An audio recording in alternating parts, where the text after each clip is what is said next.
Wacana sekolah menengah atas negeri dan SMK akan dikenakan biaya bulanan kurang lebih Rp500.000, terkuak dalam draft rancangan analisis kebutuhan pembiayaan satuan pendidikan sekolah menengah atas negeri di Jawa Timur dan rekapitulasi rencana kegiatan dan anggaran sekolah, RKAS, tahun 2025. Anggota Dewan Pendidikan Provinsi Jawa Timur, Ali Yusa menyatakan, rencana biaya bulanan untuk pendidikan yang dibebankan kepada wali murid, harus dipikir secara matang. Wacana bahwa pendidikan di Jawa Timur nantinya akan melakukan rasionalisasi dengan berbayar itu muncul sebelum Ibu Khofifah maju sebagai salah satu calon gubernur. Kemudian di program beliau memang tidak ada lagi sekolah gratis seperti periode sebelumnya. Nah, ini yang menjadi salah satu penyebab kenapa sekolah saat ini bisa jadi nanti di tahun ajaran baru 2025 sampai 2026 itu akan berbayar, tidak gratis lagi. Kenapa tidak gratis lagi? Karena dasarnya adalah pemerintah Jawa Timur ingin meningkatkan mutu pendidikan di Jawa Timur, khususnya pendidikan menengah atas dan menengah kejuruan serta luar biasa, pendidikan luar biasa. Bagaimana dengan madrasah? Ini juga pasti akan berjalan seiring. Tujuannya sekolah berbayar untuk meningkatkan mutu pendidikan. Ada 8 mutu pendidikan yang harus dikejar. Ternyata selama proses gratis tuntas pada periode pertama, banyak hal-hal yang tidak bisa diatasi dengan BOS, dana operasional sekolah, dan BOGDA. Nah, ini yang menjadi acuan pemerintah Provinsi Jawa Timur di tahun ajaran baru 2025 hingga 2026 menginginkan perubahan bagaimana tentang sistem pembiayaan sekolah yang sebelumnya hanya menjadi tanggung jawab pemerintah, namun juga menjadi tanggung jawab orang tua juga. Justru yang dilihat oleh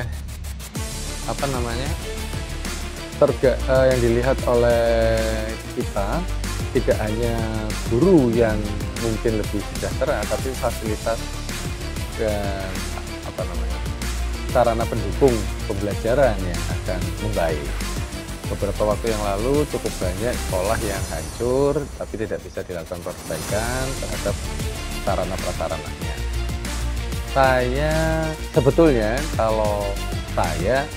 Ini adalah bagaimana kepala sekolah sebagai manajer dari persekolahan mengolah pendapatan yang bisa didapat, karena sebetulnya dari 3 yang diharapkan itu kan dari pemerintah, masyarakat, dan orang tua siswa.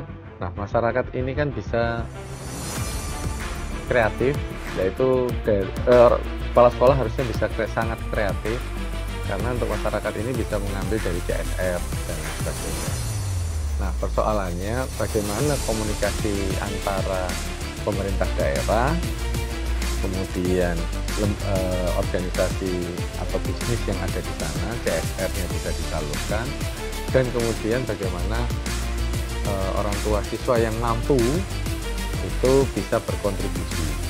Jadi tidak diambil merata. Kini harus mencari solusi bersama bagaimana anak-anak yang sekolah tidak seragam kemampuan ekonominya, kemampuan kognitifnya atau kemampuan lainnya, tetap bisa memperoleh manfaat dari sekolah yang bermutu. Untuk anggaran Surabaya dengan UMK Rp4,9 juta dibanding Bojonegoro hanya Rp3 juta, maka disesuaikan SPP bulanan agar wali murid tidak keberatan. Akan sangat keberatan kalau ternyata biaya persekolahan ini yang unik juga dan sangat tidak kreatifnya para kepala sekolah, karena saya melihat dari usulan-usulan kepala sekolah yang ada di sebaran di Jawa Timur, contoh kasus ada sekolah dengan di Kabupaten Lumajang ya, dengan Pacitan, Lumajang dengan UMR yang cukup rendah, paling rendah di Jawa Timur kan ada Sampang, Lumajang, dan Pacitan ya, yang UMR-nya sekitar 2 juta. Nah, bandingkan dengan Surabaya yang 4, sekian, 4,6. Jika mereka rata-rata punya 2 anak saja yang bersekolah di sekolah menengah atas setara, harus membayar tadi hitungannya itu 500.000, maka dia sebulan sudah mengeluarkan 1 juta. Nah, kebijakannya siapa? Apakah disetujui? Kan tidak harus begitu. Kemudian kalau jumlah siswanya cukup tinggi, jumlah siswanya banyak, daya bangkunya banyak, ini kan juga sebetulnya menghasilkan uang yang cukup besar juga, putaran uangnya dalam 1 tahun. Ini terus saya melihat banyak ketidakadilan ketika pembiayaan persekolahan itu dibiayai oleh seluruh orang tua siswa, bukan melihat siapa yang harus membayar atau siapa yang bisa membantu. Kegotong royongan harus jadi solusi dari pembiayaan sekolah yang sebetulnya juga harus dihitung benar-benar. Ketika sekolah menentukan biaya kebutuhan sekolah Rp500.000, maka harus ada lembaga yang memvalidasi. Karena jangan sampai angka tersebut akal-akalan sekolah untuk memperoleh manfaat dan lain sebagainya.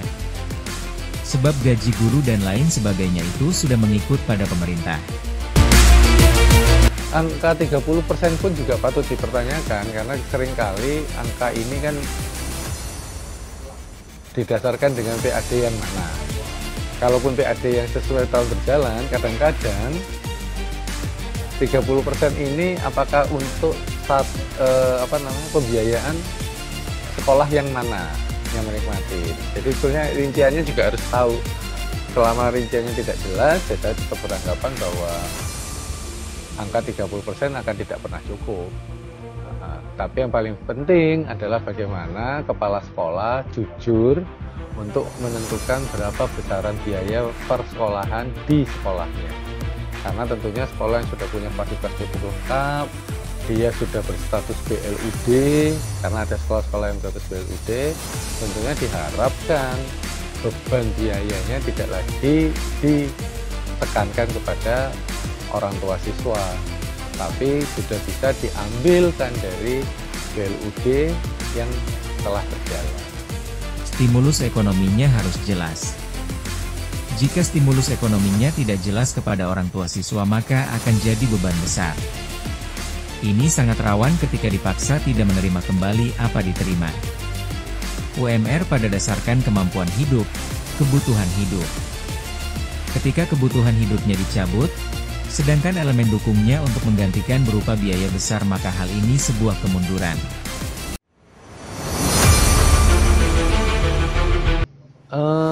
Jadi pada dasarnya sekolah itu tidak pernah gratis bagi saya. Kenapa tidak pernah gratis? Karena biaya yang muncul itu tetap sama. Kalau kemarin gratis ya karena ada jontoroknya.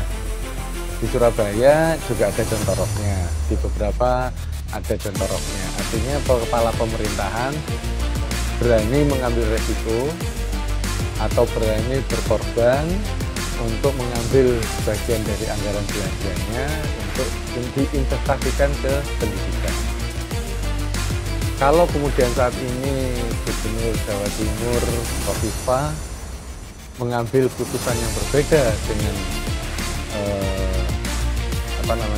pemerintahan periode sebelumnya, seharusnya ada juga hitung-hitungan investasi apa yang dilakukan oleh pemerintahan Khofifah terhadap masyarakatnya selain pendidikan, karena investasi pendidikannya kan sudah dicabut dengan dalih bahwa pembiayaan pendidikan itu kewajiban dari 3 elemen. Yang pertama elemen pemerintah, yang kedua elemen masyarakat, dan orang tua siswa.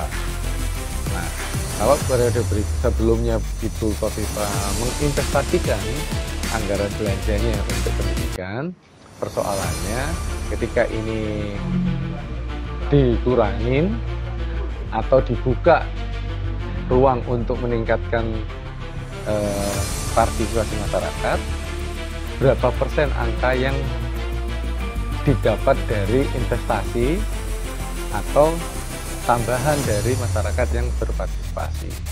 Jadi ini juga masih belum jelas, belum clear.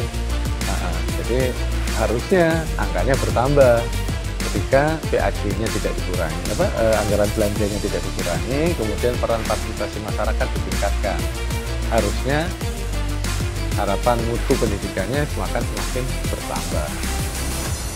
Tapi kalau ini dikurangi, kemudian angka partisipasi masyarakat ditingkatkan, ya ini yang jadi harusnya ada stimulus dari pemerintah Jawa Timur, bagaimana orang tua siswa yang punya anak ini bisa nyaman, enak untuk melakukan partisipasinya, mengeluarkan dananya. Stimulus ekonominya harus jelas. Kalau stimulus ekonominya tidak jelas kepada para orang tua siswa, ya akan jadi beban besar juga.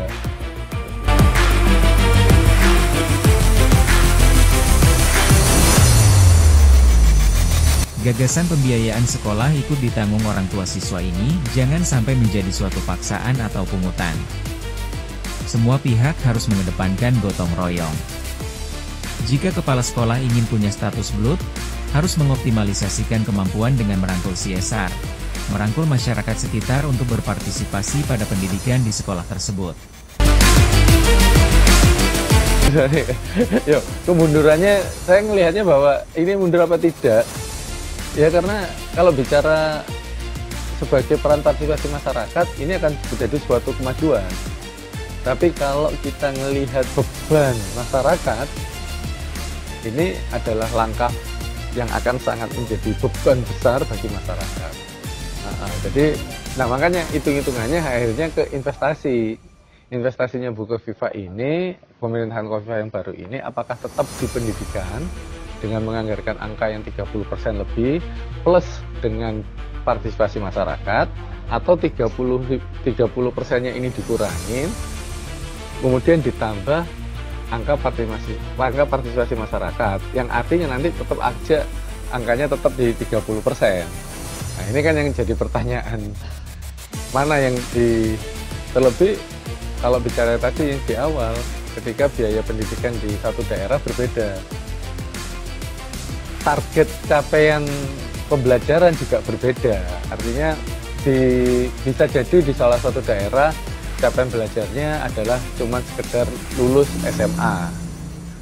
Tapi ada di beberapa wilayah capaian pembelajarannya adalah melanjutkan ke perguruan tinggi negeri. Kan gitu. Nah, ini kan juga akan berbeda. Nah, toh kita juga sering kali dihadapkan dengan kondisi bahwa ternyata sekolah-sekolah negeri yang bisa mencapai capaian pendidik, mendorong ya, sekolah negeri yang bisa mendorong anak didiknya memiliki capaian pendidikan lanjutan ke perguruan tinggi negeri yang terbaik, juga tidak berasal dari sekolahnya, tapi berasal dari bantuan-bantuan lembaga bimbingan belajar yang diikuti oleh si anak-anak itu sendiri. Artinya orang tua juga melakukan pembayaran. Nah, ini kan juga akan jadi beban. Kalau sekolah bisa mengcover itu akan membaik, karena orang tua tidak perlu biaya LBB. Tapi ketika sekolah masih tetap tidak bisa mengcover capaian yang diinginkan oleh si anak, ya sebaiknya tidak perlu sekolah lagi. Ambil aja pendidikan-pendidikan yang informal. Pendidikan-pendidikan informal ini mungkin akan jauh lebih baik. Nah, seperti di Surabaya sudah ada namanya Sanggar Kegiatan Belajar. Nah, ini yang didorong oleh pemerintah, karena Sanggar Kegiatan Belajar ditanggung seutuhnya oleh pemerintah kota dan kabupaten pembiayaan.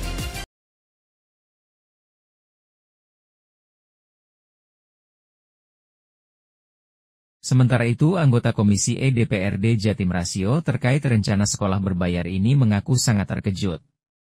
Pihaknya akan meninjau keputusan tersebut, dan harus dipertimbangkan dalam bentuk peraturan daerah dan dibahas di DPRD.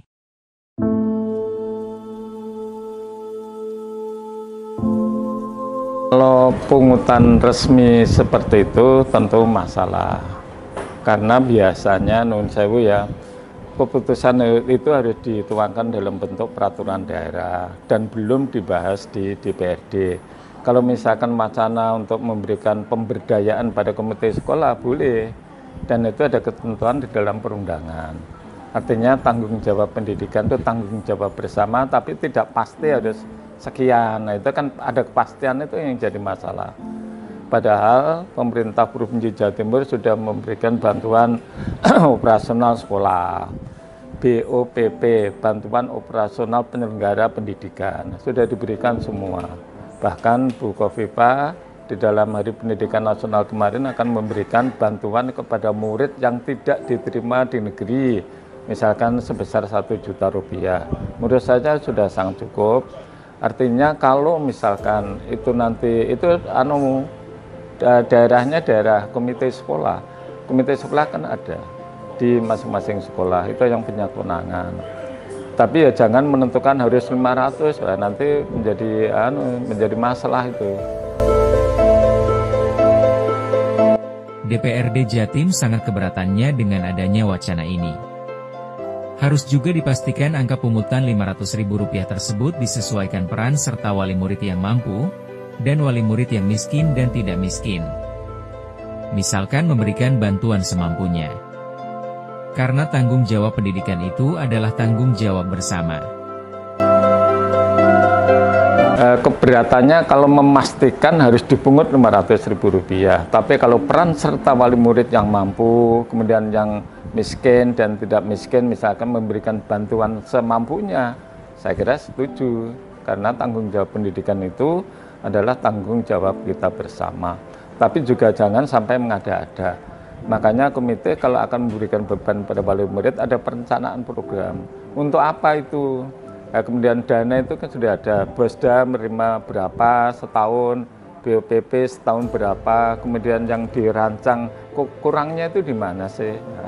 Kurangnya itu yang diberikan beban pada wali murid misalkan, itu harus transparan, nggak boleh misalkan kesempatan itu digunakan untuk memberikan pembiayaan kepada wali murid yang terus terang itu nanti jadi masalah rame. Karena iuran yang pasti harus 500 itu kan juga. Mungkin kalau ada yang mampu 1 juta silahkan. Kalau nggak mampu misalkan bayarannya 100.000 silahkan, 50.000 silahkan. Ada pemberdayaan bersama pada semua warga sekolah yang ada di situ. Itu lebih baik. Untuk tahun 2026 hingga 2025 ini, total anggaran pendidikan masih tetap 20% dari anggaran APBD provinsi. Meskipun masih kajian, jangan sampai daerah Surabaya yang UMK lebih besar-besar pungutan disamakan dengan daerah lain seperti Pacitan atau Lamongan uang UMK di bawahnya. Tentu wali murid Pacitan akan teriak. Rasio mengajak wacana ini dikaji secara mendalam, dibicarakan bersama. Jangan sampai perda yang ditandatangannya gubernur ini salah implementasi menjadi masalah di daerah. Sehingga semua siswa berbondong-bondong pindah ke sekolah rakyat yang gratis dari Prabowo.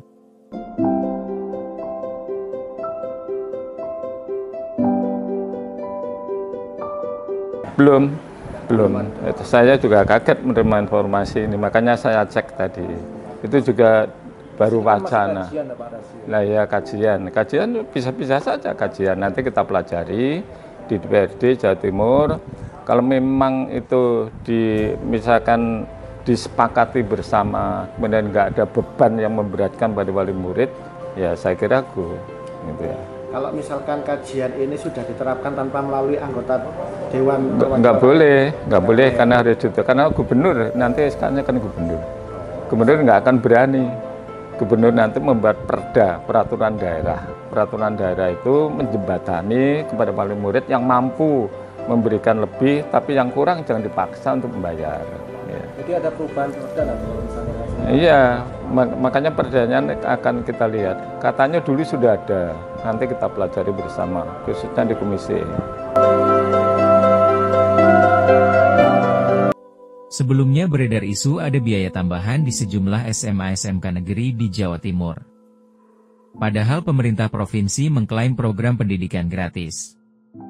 Ada pos biaya dalam rencana kebutuhan dan anggaran sekolah dan rancangan analisis kebutuhan pembiayaan pendidikan sekolah. Dokumen tersebut mencantumkan sejumlah biaya yang dibebankan kepada siswa. Data menunjukkan orang tua siswa menanggung biaya tambahan hingga Rp300.000 per bulan per anak, di luar bantuan operasional sekolah dan bantuan operasional pendidikan daerah. Bagi saya, mengajak peran partisipasi masyarakat atau orang tua siswa ya. Ada dua kan tadi, pemerintah, partisipasi masyarakat, dan orang tua. Untuk kemampuan dari orang tua, ya tidak semua orang tua bisa melakukan pembayaran tersebut. Nah, tidak melakukan pembayaran tersebut ini yang harus disikapi secara bijak. Jangan sampai menjadi suatu paksaan atau pungutan. Itu yang pertama. Dan kita mengedepankan gotong royongnya untuk orang tua.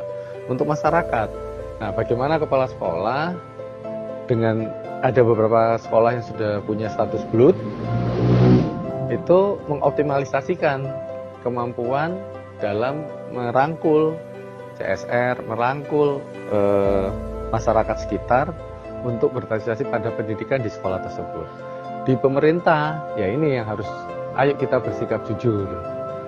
Di pemerintah ini kan ranahnya sampai ke kepala sekolah. Kepala sekolah juga jujur.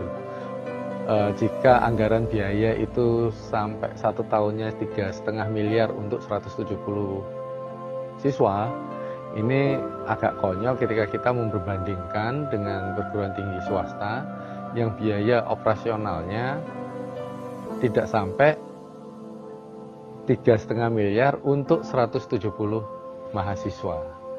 Jadi harus kita sama-sama terbuka, dan ini jadi, saya pikir perlu ada lembaga yang mengaudit ya, mengaudit, memverifikasi usulan dan apa-apa yang sudah dilakukan oleh pihak kepala sekolah terhadap kebijakan ketika orang tua siswa diminta untuk berpartisipasi dalam peningkatan mutu pendidikan dan persekolahan anak-anaknya.